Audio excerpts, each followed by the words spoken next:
This is Herbert, and I am taking this video for my political science class at UMBC. It is the 4th of May, 2019, and I am at a political event in Prince George County in Maryland. It is hosted by Congressman Anthony Brown.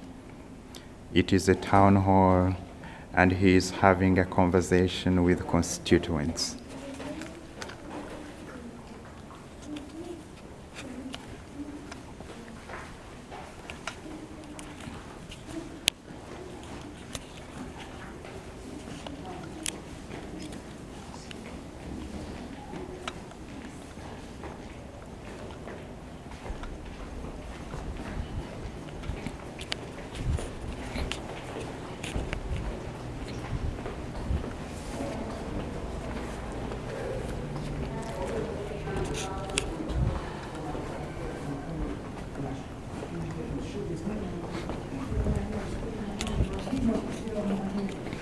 Seems like he get up for 5 minutes or so.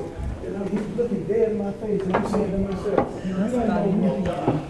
Northern Virginia, looking at Montgomery County, they've got a lot of metro centers that are thriving commercial centers, places where people work, where they live. We don't have that in Prince George's County. So we've got to make those investments in infrastructure, not just at the metros, and where you attract jobs, you promote jobs. And we've got a long way to go in Prince George County.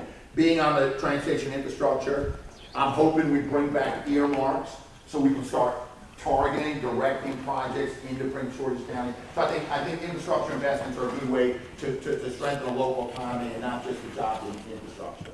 On the oversight piece, and let me tell you this, in 2017, I would get a handful of questions about impeachment. 2018, I didn't get a single one. You didn't ask about impeachment, you asked about oversight. I have yet to get a question about whether we impeach the president. And I'm kind of glad about that because we're going to, the president's not going to be there forever. Okay, and I'm wearing this, so I'm not getting political. This is my official town hall. But there's an election in November of 2020. And I believe that this is the one-term president. But the oversight that we have to conduct, yes, it's things like the Mueller investigation, the 10 areas that Mueller pointed out where the president may have obstructed justice. We got to look at that. We have to now have oversight and inquiry about the Attorney General Barr, who appears to have misled Congress in what he reported on the Mueller report. But we also have to do the oversight at the Department of Veterans Affairs to make sure that our veterans at the DC Medical Center, VA Medical Center, are getting the best quality care that they deserve. We have to do the oversight at the Department of Defense. An audit was just released, the first audit ever at the Department of Defense. Okay, and you got to start with an audit to figure out how you make improvements. They got a lot of work to have to do. They can't even put their hands on every tank that we own. They can't even put their finger and account for every building that they own. So we got a long way to go to make sure that the American taxpayer is getting the greatest value for the investments that we make in defense. That's the kind of oversight as well that we need to do. How do we do it? We do it through hearings. Notwithstanding that the administration is blocking every request that we're making for information. So when we make the request and they say no, we issue a subpoena.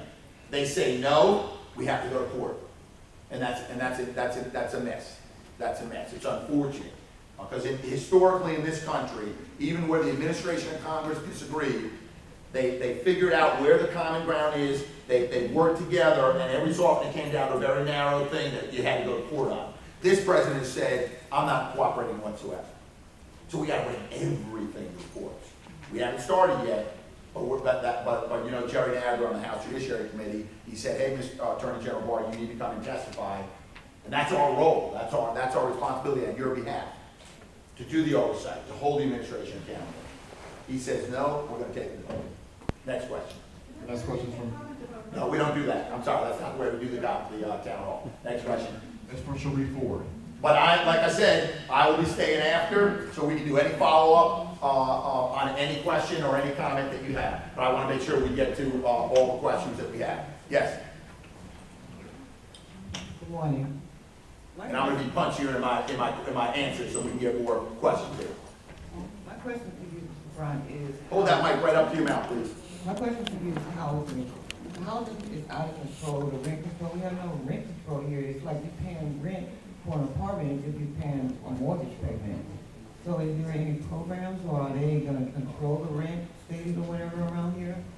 Yes, so the question about rent control, there's only one jurisdiction in Maryland that has rent control, and I think it's Tacoma Park. Rent control happens, if it happens, at the state and local level. Like they have rent control in some of the larger cities in this country. It's not a federal, the federal government does not, we're not in that space of rent control. We do some other things though.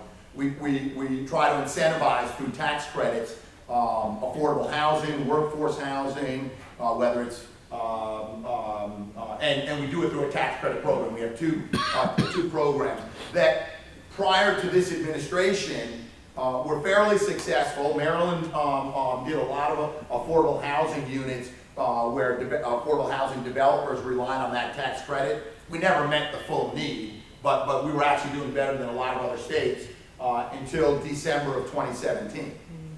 And what happened in December of 2017? That was the big tax giveaway.